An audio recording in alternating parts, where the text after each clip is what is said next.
How would you spice up things when players go shopping in the game? Lots of games masters seem to dread the idea of the players having their shopping trip session. But in many ways it's a sort of staple of fantasy and SF. Certainly. The Matrix, we need guns, lots of guns. Terminator going to the gun store and asking for the phased plasma rifle in the 40-watt range. In a lot of anime and manga, there's a whole episode or two dedicated to downtime, to shopping.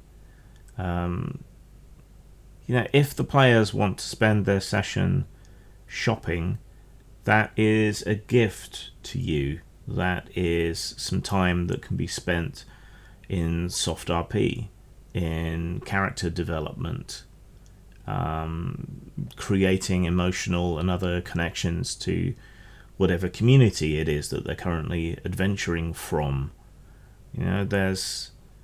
There's lots of good things that can come from a shopping session. It's a chance to take a breather, and it's also a time when you, as the games master, don't necessarily have to work very hard, which is always welcome. I think the opportunity to take a breather, slow the pace, let people get into their characters and play. So how you spice it up is by doing things that play into that.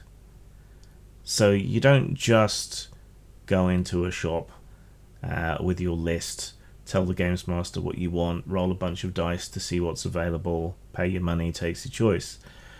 All right, think about your own trips when shopping. You've got to get there. Maybe you run into stuff on the way, roadworks, or an annoying driver, or a ball flies out into the road from someone's garden and you have to brake suddenly. Incidents happen on your way places. And then you get to the shops, and is it crowded? What level of stock is in? You go into the shop itself. What's the shopkeeper like?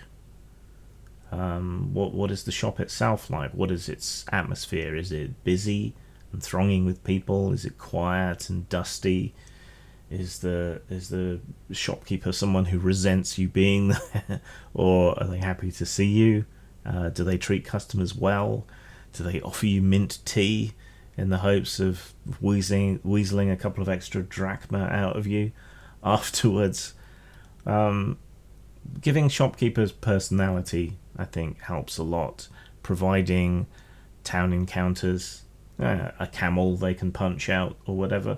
This all adds a bit more spice, a bit more colour to the world. I see it as an opportunity to take things slow, get some character development, get them attached to the world, to the town, to the shops, to the shopkeepers, and so on.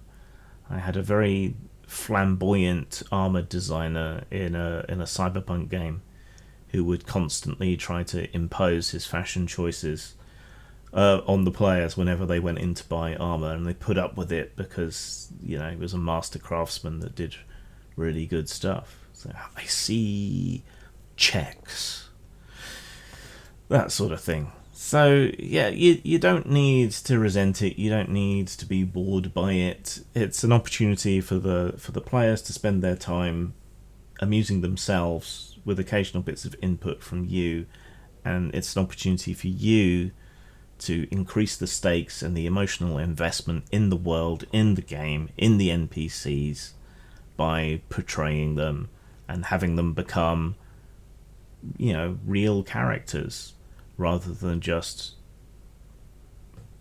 standard issue innkeeper number 3.